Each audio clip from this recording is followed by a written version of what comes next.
Hey y'all, this is Aunt Tony. That's not a Texas accent. You gotta get real deep with the Texas accent. Hey y'all, this is Aunt Tony. Alright, let's do a real open. Bloopers!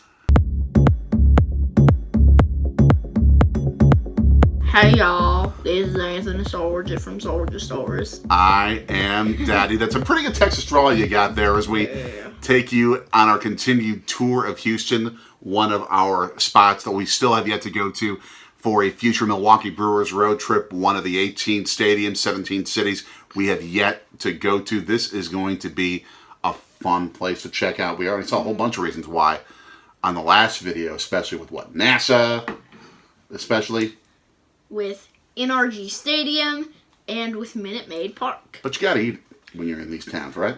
Yeah, and you have to drink Minute Maid when you're at Minute Maid Park. But we're not doing orange juice previews. No, we're not. We're doing food previews on this episode.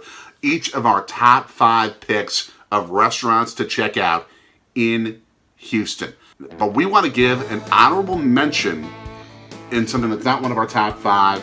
It is one of the quintessential Texas burger chains. It is Whataburger. It's the Culver's or In-N-Out of Texas. And if you don't know what Culver's is, it's got some really good burgers. If you don't know what In-N-Out is, it's got good burgers. And if you don't know what Whataburger is, it's got good burgers. Yeah. But when you're in Houston, when you're in Texas, you gotta have it once. You gotta have it once. But it's not a locally owned burger chain. Really? Which is why I think I would rather focus on local restaurants for our top 5. Yeah. And your number 1 doesn't go with your typical chicken tender thing. It involves your favorite type of Italian here we go. food, and it is singing his operatic appapato there. Hold on, I got a better one. Uh-oh. Prosciutto. In his attempt at a Texas accent. I'm from Texas. At, of all places, a wine bar that we found, which I probably, as long as you're with mommy and me, you'd probably be fine.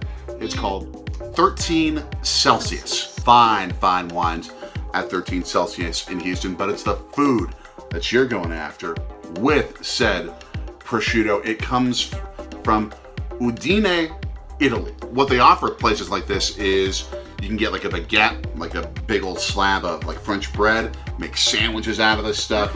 Okay. We can get some s'mores. Yes, a wine bar that serves s'mores. That's so random. Yeah, but it's fantastic. And of course, the way that mommy says it, s'mores, not s'mores, s'mores. And probably the way Wisconsinites would say it, s'mores. That's the way people from Texas would say s'mores. Wisconsinites might talk like this. Oh, jeez, no. I'm kidding. Your number 2 pick, staying with Texas, staying with Houston. This is more of a New Orleans type of place, but it is the quintessential Houston chicken spot. They got a whole bunch of locations across the city. And let's remember that there is no MLB team in New Orleans, and Houston is the closest we can get. So, Frenchy's chicken, and apparently it's Beyonce approved. Beyonce, the Houston native, loves this place. But it was started by a guy from New Orleans. Percy Creuzot. Otherwise known as Frenchy. Yeah. And his wife, Sally, opened up a po' boy shop, whatever that is. They're sandwiches. They're like you can get everything from like fried shrimp and oysters to a whole bunch of different spots. And it was right by University of Houston, also by Texas State University. Yeah. But they decided they wanted to go for the chicken, and they got some chicken tenders. Y'all know they got 5-piece chicken tenders. It is the holy grail of chicken tender deals. Dirty rice, jambalaya, you get some good Nolan style bayou cooking. Bayou cooking. At this place as well. Your number 3 spot's more known for its burgers, but they still have your favorite. It is Grub Chicken and Bar, and they've got home chicken tenders, whatever that means. Here's the description. Hand cut, double battered, and it was inspired by a recipe from Harlem, New York City, New York, y'all. In the Bronx neighborhood in northern Manhattan area, they serve it with something called Mississippi comeback sauce. Okay, as long as that's not, because I just don't need ketchup. I don't need probably some spicy, crazy Southern Mississippi sauce. It's probably something that's a spicy, crazy. I'll let you try it. Yeah, I can probably deal with a little bit of it, but I'm going there for burgers. They've got like the Bacon Love number 9 burger. This ain't just a bacon burger. When it's called Bacon Love number 9, yeah, it's more. You've got the Beyond Burger called the Maverick with French fried onions and spinach on it. That's confusing because the Mavericks play in Dallas. Well, Mavericks are a Western term overall. True. You got the You're My Boy Blue with a couple of different layers of blue cheese. You got what they call the Lockhart Legend.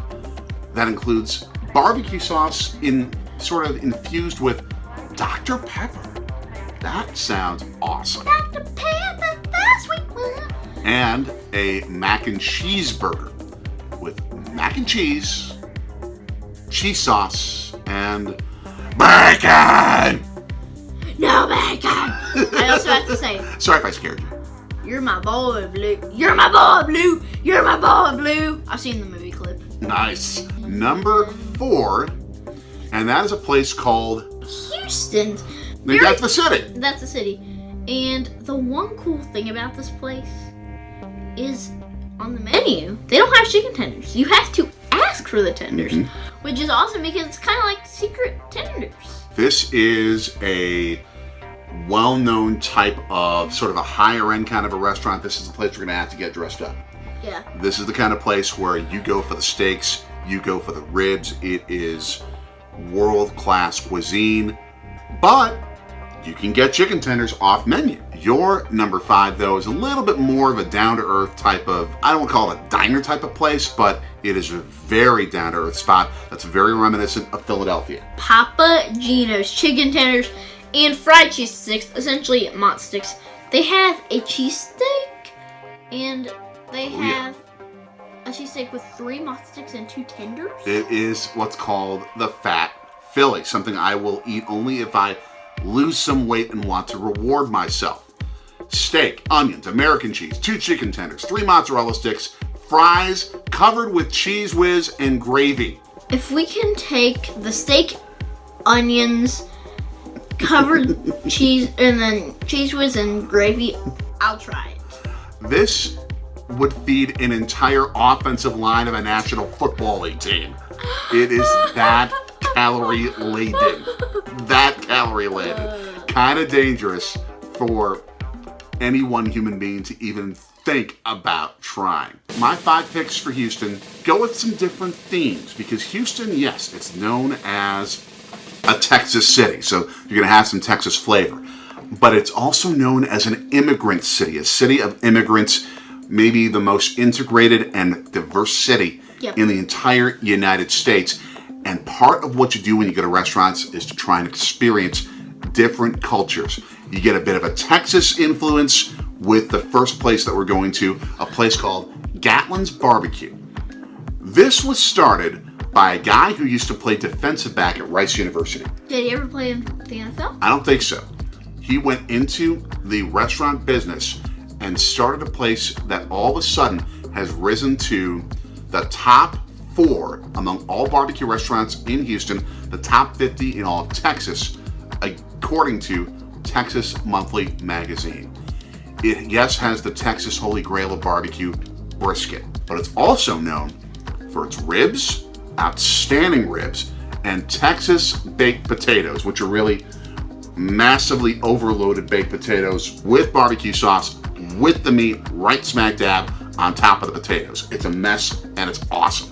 And for me, they've got chicken biscuits. And you might like some different types of barbecue chicken, possibly, depending upon the sauce. Yeah, I'm not the biggest fan of barbecue sauce for some reason.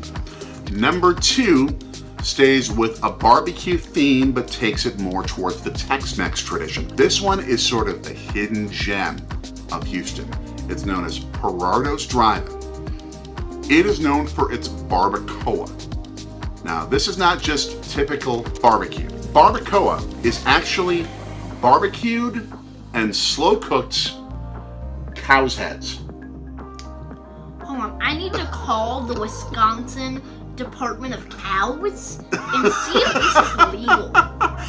Not only is it legal, it is actually a delicacy. If it's done right, it is world class. Okay, and is it a real drive-in restaurant? It's not a drive-through. You park and you go inside. It's almost also known as a bit of sort of like a Mexican food store, but they serve food in this place. Okay. Also really well known for its carnitas, its pork, its tamales, and its menudo. And for true, genuine Mexican cooking, you can't go wrong with a place like this. Number 3, you're gonna get a whole bunch of different cultures. There's been a big infusion of Asian immigrants to the city of Houston, mixing with Hispanic. You even have Jamaican and African influences. There's a restaurant that's opened up in that town that combines it all. It's called the Hay Merchants. This place is known for having the best queso in Houston. It's known for having really good tasting Vietnamese chicken wings, meaning chicken wings made with fish sauce. Fish sauce? It's actually really good. What is fish sauce?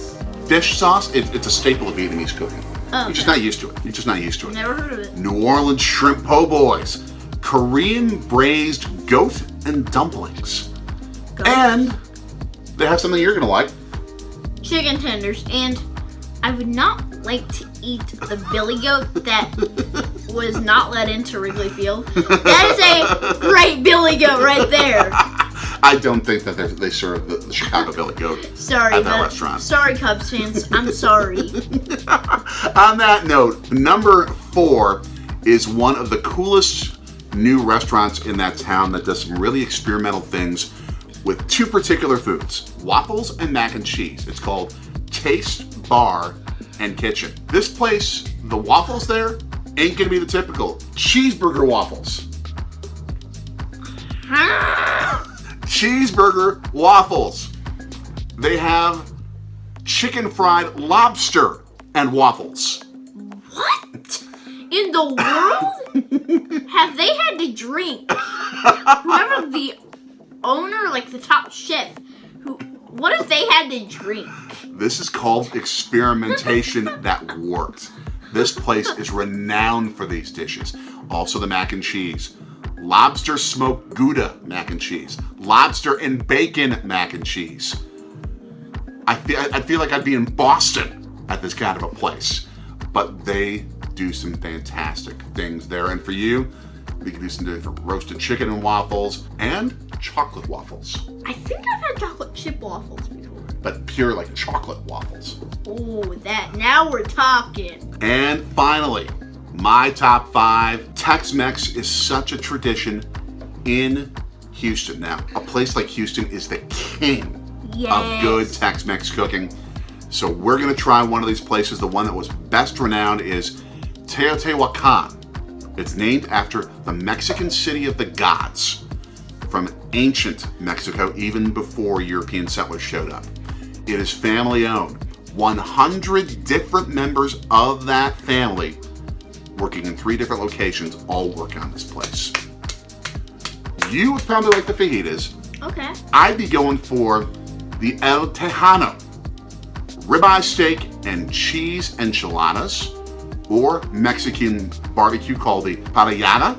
They also have something called La Betsy, quarter pound of beef, chicken or mixed fajitas, and a half an avocado stuffed with shrimp and cheese, What? topped with chili con queso. I'm confused by that. A whole bunch of different delicacies in one dish. I've got to try that when we go to Houston. But again, there's so many different great food options in a city like Houston. We've probably missed some of them.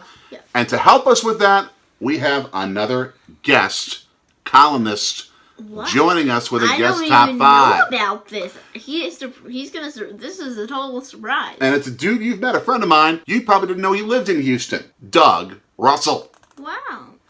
Hey, it's Doug Russell. I understand you guys are headed to a place that I once called home a few years ago, the city of Houston, Texas. Now, I might not wear my Astros hat out in public for a while. I'll let the dust settle a little bit on the whole cheating scandal from a couple of years ago. But part of me will always be in Houston. Fun fact, most people think of the city of New Orleans as the Bayou City. Actually, Houston is the Bayou City, and they've got some great gumbos, some great fried seafood. BB's Tex-Orleans is one of my favorite restaurants. It was a newer restaurant when I was there, so it's a little bit more well-established. It's near Stewed Park, not far from downtown. It's in the Woodland Heights district, and boy, I tell you what, it reminds me a little bit of Mother's Restaurant in New Orleans on Poydras, if you've ever been down there. But again, the best gumbo I've ever had in my life. So BB's Tex-Orleans, I would definitely highly recommend. But I know you guys like pizza as well. So Pizaro's, if you like Neapolitan pizza, and who doesn't? Pizaro's on Gray Street, the best pizza in town. That was just a little tiny joint when I was there. It was in a strip mall. They've grown over the last several years as well, from my understanding. And some of my friends down there tell me that if it's even possible to think that it might even be better than it was back 8 or 9 years ago when I was there, when it was just a couple of guys and a couple of tables. Apparently it's even gotten better. So their biggest restaurant, and there's a couple of locations, but it's just south of Buffalo Bayou Park, again on Gray Street in the downtown area of Houston as well. And finally, I'm going to give you Brennan's Creole and Cajun. It's on Smith Street.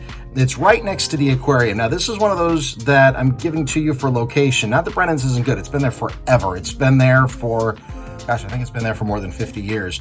But it's right near the George Bush Memorial, right in the theater district. The ballet is right next door, but also the aquarium is right next door as well. And I think that anyone, any kid, young or old, if you're a kid at heart, you're going to love the aquarium in downtown Houston as well. But for great food, as well as the ability to just walk to a couple of really, really cool things, I would definitely recommend Brennan's Creole and Cajun. Just some great eats down there in Houston. It's a fun city, like I said. NASA, the aquarium is down there. Ball games, you can see the old Astrodome. It's still standing as well, and the first indoor stadium in the world, and they still take some pride in that as well. So I hope that helps. I hope you guys have a great trip. Say hi to Houston for me. I love the people there. Have a great trip and have fun.